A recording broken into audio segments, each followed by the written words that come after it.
დღეს ჩარგალში ვაჟაობა აღინიშნება. მრავალფეროვან ღონისძიებას ადგილობრივები და სხვადასხვა სფეროს წარმომადგენლები დაესწრნენ. დღესასწაული ძველი ფშაური რიტუალით დაიწყო. უხუცესი ფშაველების ანსამბლმა ბერმუხამ შეასრულა ფერხისა. ასევე გაიმართა ქართულ-იაპონური წიგნის პრეზენტაცია. ვაჟასა და იაპონელი ავტორის ნაწარმოებების შეხვედრა, შედარება ორი კულტურის, ორი ლიტერატურული შედევრის, რომელსაც წარმოადგენენ ქართველი ავტორები გია ალიბეგაშვილი და მამუკა ჭანტურაია. ბოლოს კი საზოგადოებას თელავის ვაჟა ფშაველას სახელობის თეატრმა ნანუკა ხუსკივაძის ხელმძღვანელობით ალუ და ქეთელაურის სპექტაკლი წარუდგინა. ჩარგალიდან დესი ვარდოსანიძე დეტალებით.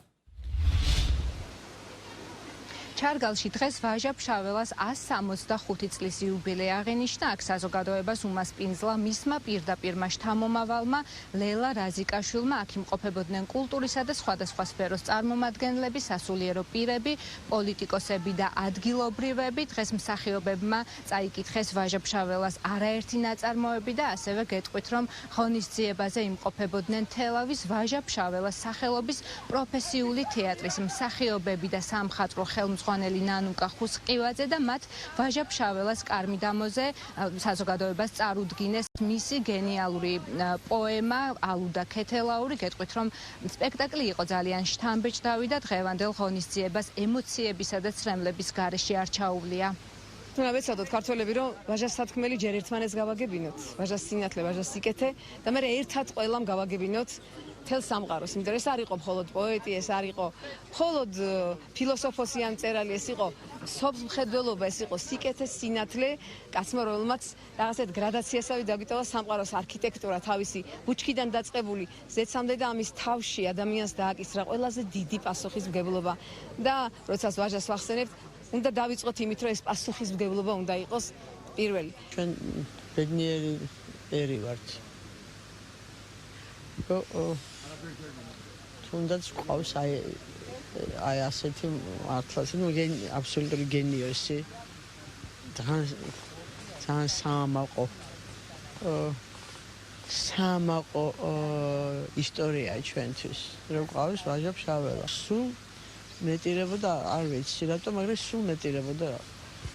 ან ემოციური იყო ეს ყველაფერი. ვაჟა ეს იყო ეპოქალური პიროვნება, ის არ იყო მხოლოდ ჩვენი პოეტი, ის იყო საზოგადო მოღვაწე და უდიდესი მგოსანი მთელი მსოფლიოს მასშტაბით. მისი სიტყვა იყო ბევრად ფასეული, ვიდრე ერთი ნათქვამი, ბგერებით გამოთქმული ნებისმიერი სიტყვა. დღეს ჩვენთვის ამ ეპარქიისთვის და სრულიად საქართველოსთვის დიდი დღეა იმ გაგებით, რომ ისეთი პიროვნება, რომელიც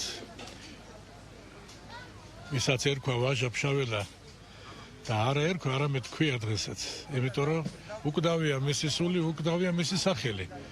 და ვიდრე საქართველო იარსებებს, ვაჟა ფშაველას სახელი იარსებებს. მისი შემოქმედება არის ძალიან ძლიერი, ბრძნული, სიღრმისეული.